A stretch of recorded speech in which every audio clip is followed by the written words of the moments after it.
देखिए सबसे बड़े एक्सीडेंट से स्टार्ट करते हैं। IEX, मेरे ख्याल से अब IEX में एक दिक्कत क्या हो गई है, IEX में ना बहुत ज़्यादा वॉलेटिलिटी हो गई है।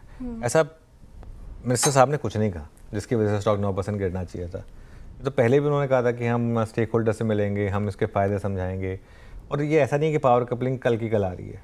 तो लेकिन ये स्टॉक वैसे भी वीक रहा है, एक्सचेंज स्टॉक में सबसे अंडर परफॉर्मिंग स्टॉक रहा है। तो इस वजह से आपको याद होगा, इवन 3 दिन पहले भी जो हम MCX की बात कर रहे थे, हमने जानबूझ के IEX को अवॉइड किया था, क्योंकि IEX में समहाउ वो मोमेंटम नहीं है, जो वो रैली नहीं है। यहाँ पर मुझे लग रहा है ना, सरकार को भी चाहिए एक बार ना once and for all clear कर दे। लिस्टेड स्टॉक्स हैं ये सब, एक बार क्लियर हो जाए, हो रहा है कि नहीं हो रहा है मार्केट कपलिंग, ये एक बात क्लियर हो जाए, तो उसके बाद थोड़ा एटलीस्ट एक लोगों को एक फिर उस हिसाब से वो ट्रेड ले पाएँ या फिर इन्वेस्टमेंट कर पाएँ। देखिए, जहाँ तक बात BSE में आज की गिरावट की है, जहाँ तक बात MCX में आज की गिरावट की है, आई थिंक उसमें क्लियरली 3-4 फैक्टर्स हैं। पहला ये कि ये स्टॉक्स बहुत भाग चुके थे, और हमने MCX की बात भी की थी कि एक उस न्यूज़ पर क्या उतना चलना बनता था, वो मार्केट एकदम स्ट्रॉन्ग बुल मार्केट में था। BSE में 3000 का स्टॉक हो गया, तो उसका मतलब टेक्निकली प्री बोनस 9000 के करीब का रेट हो गया था। एक महीने में ये स्टॉक 25 से 30% भागे थे। अब आज सुबह जो खबर आई कि वो जो जेन स्ट्रीट वाला मामला है, अगर उसमें थोड़ा और कुछ टर्न लिया और उसमें आगे जाकर अगर वॉल्यूम पर कुछ इम्पैक्ट आना शुरू हुआ, जून के महीने में ऑलरेडी शायद वॉल्यूम में इम्पैक्ट दिखना शुरू हो गया है वो F&O के वॉल्यूम्स में, अगर वो हुआ तो क्या उसका इम्पैक्ट पड़ेगा BSE के ऊपर। और वैल्यूएशन वाइज तो आप किसी भी तरीके से इन स्टॉक को जस्टिफाई नहीं कर सकते, लोग मौके तो ढूंढते ही रहते हैं ना इन स्टॉक को शॉर्ट करने के।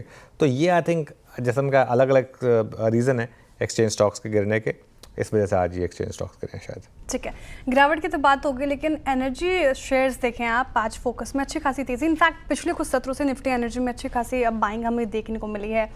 लीड किया आज, जैसे कि आपने मेंशन किया, ऑयल एंड गैस कंपनीज ने। यहाँ पे तेजी की कोई बड़ी वजह? देखिए, मैं बताऊँ, ऑयल इंडिया मेरे ख्याल से आज सबसे इंटरेस्टिंग स्टॉक रहा। ऑयल इंडिया का स्टॉक आएगा आपकी स्क्रीन पर। अब देखिए, अगर फ्रैंकली स्पीकिंग अगर आउटलुक ये है ना कि ऑयल गिरेगा, तो ऑयल इंडिया को गिरना चाहिए, लेकिन फैक्ट ये है कि ब्रेंट बढ़ा है पिछले कुछ दिनों में, 67 तक आया है। आई थिंक ये मार्केट की कुछ एक सेंस है, जब से ये F&O में आया है, काफ़ी अंडर वैल्यूड स्टॉक रहा है। इसने ONGC को बहुत शुरू में काफ़ी अंडर परफॉर्म किया था, तो ये आई थिंक ये एक रीज़न है। मुझे लग रहा है कि थोड़ा सा कैचअप प्ले है इस समय ऑयल इंडिया में, काफ़ी समय से कैचअप प्ले यहाँ पर ड्यू था, मेरे ख्याल से वो प्ले आउट हुआ है श्रेया। उसके अलावा जो बाकी के एनर्जी स्टॉक्स हैं, HPCL, BPCL, वरना ऐसा नहीं हो सकता कि ऑयल इंडिया और BPCL दोनों एक ही दिन F&O के टॉप 2 गेनर हो, ऐसा नहीं हो सकता। मतलब या तो आप कहेंगे कि क्रूड प्राइस ऊपर जा रहे हैं, या आप कहेंगे क्रूड प्राइस नीचे जा रहे हैं।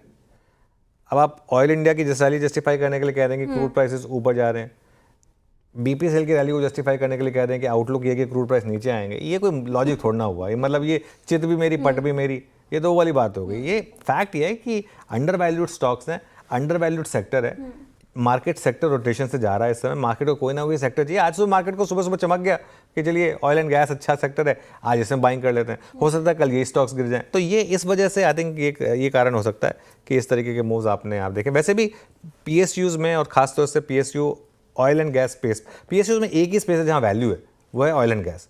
सारे के सारे स्टॉक्स जो हैं भयंकर वैल्यू जोन में ट्रेड कर रहे हैं, अपने प्रीवियस हाई से कहीं नीचे, अपने प्रीवियस मल्टीपल से काफ़ी नीचे। उस हिसाब से आई थिंक इन स्टॉक्स में थोड़ी सी जगह है, इस वजह से ये शायद स्टॉक्स चले हैं काफ़ी। बिल्कुल।